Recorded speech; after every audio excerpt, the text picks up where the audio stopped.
अस्सलाम वालेकुम, क्या हाल है। उम्मीद है सब खैरियत नाल हो। सो आज पेठे का हलवा बनावन लगे।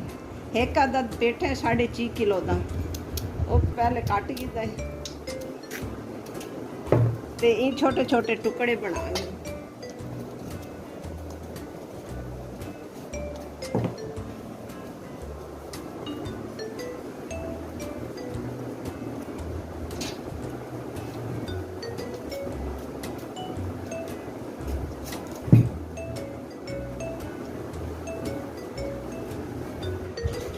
एक को बिल्कुल अच्छी तरह यो करना, सब सारा ही लहावना है।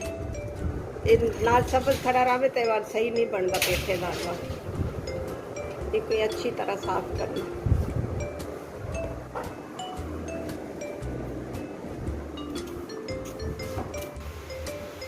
पेठा कटी चुके और एक उत्ते चढ़ा दी चूल्हे पे।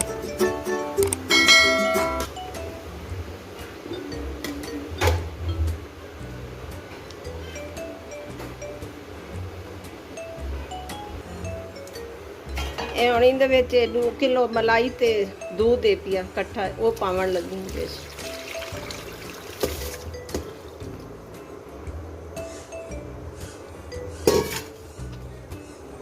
ये पेठे दा हलवा दूध दे विच पकदा हुंदा।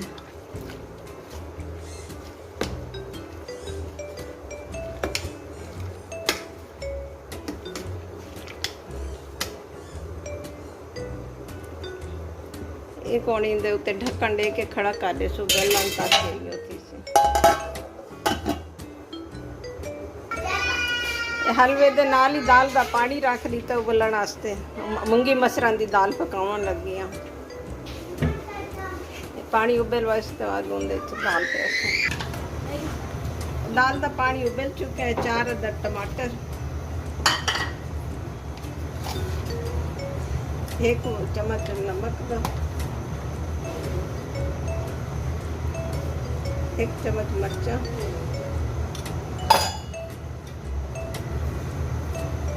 1 चम्मच हल्दी दा।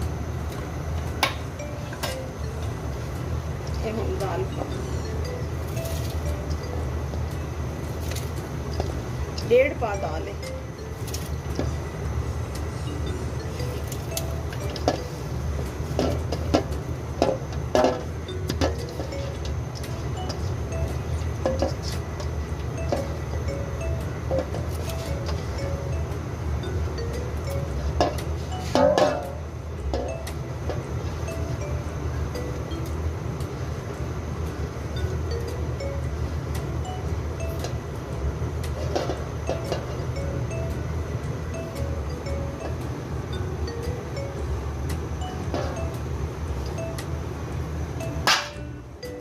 खाली चम्मच नहीं मारना क्योंकि इन्हें घुलना नहीं।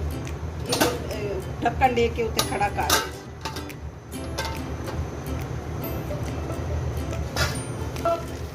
ये दाल गाल के खोल चुकी होनी को तड़का लावन। दाल गाल चुकी होनी को तड़का लावन लगी। सब्ज लहसुन है पिया।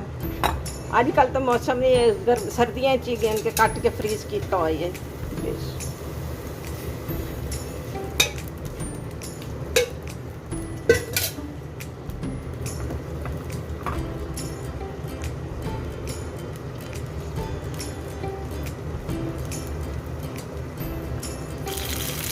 लहसुन ब्राउन थींदा पे इन दे विच जीरा पा ले।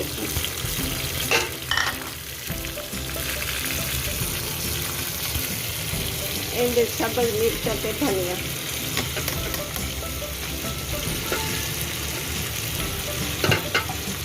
एक बगैर प्रेशर से दाल मजेदार पकती पई।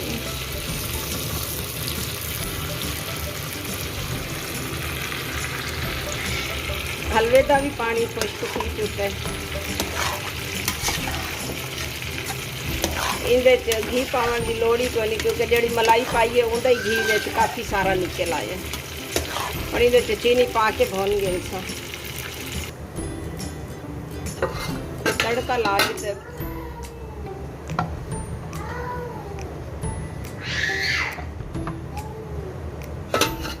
दाल तैयार की।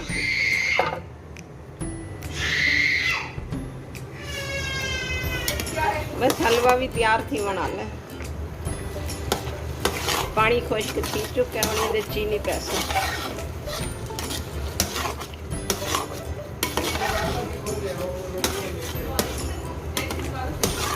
इन मलाई पाई है, सिर्फ घी नहीं पाया कोई भी, उन्हें मलाई का घी बहुत निकला सी। ये बड़ा मज़े का पेठे का हलवा बनता, बनता दूध से, पानी नहीं पाता, पानी पेठा खुद छुड़ेंदा। इहदे मैं हुण खंड पावन लगी हाँ, अद्धा किलो है भाई, हाली अद्धा किलो पा के देखने भाई, थोड़ी हुई तो वाल भाई पा गई, क्योंकि इन्हें थोड़े मीठा ज़्यादा ही पहुँचता है।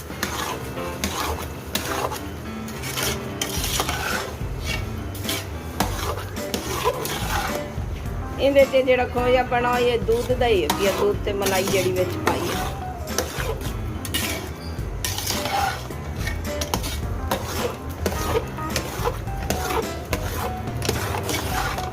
हुण चीनी का पानी खुश्क थी सी, तो ये बुनीज वैसी तो तैयार थी वैसे।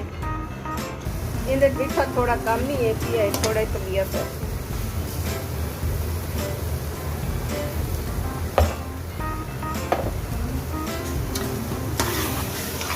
दस मिनट आते तैयार थी बने।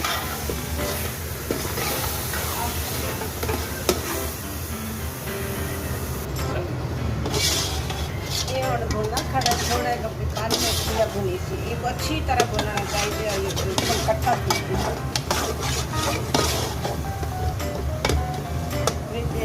धनिया पाउडर पा दी।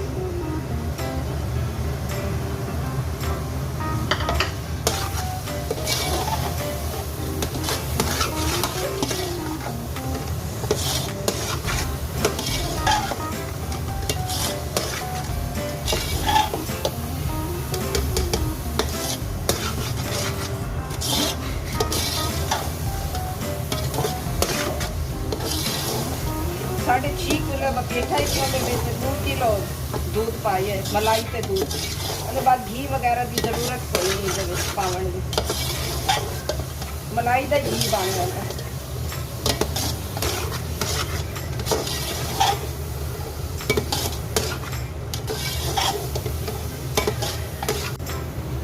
ये हुण पनीर चुका बिल्कुल तैयार थी गया, इकट्ठा थी फिर बिच उन्हें पा दे बादाम।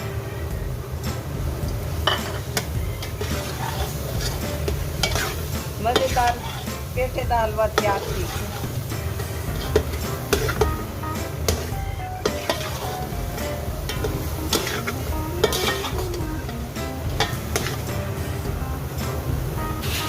चूल्हा बंद कर।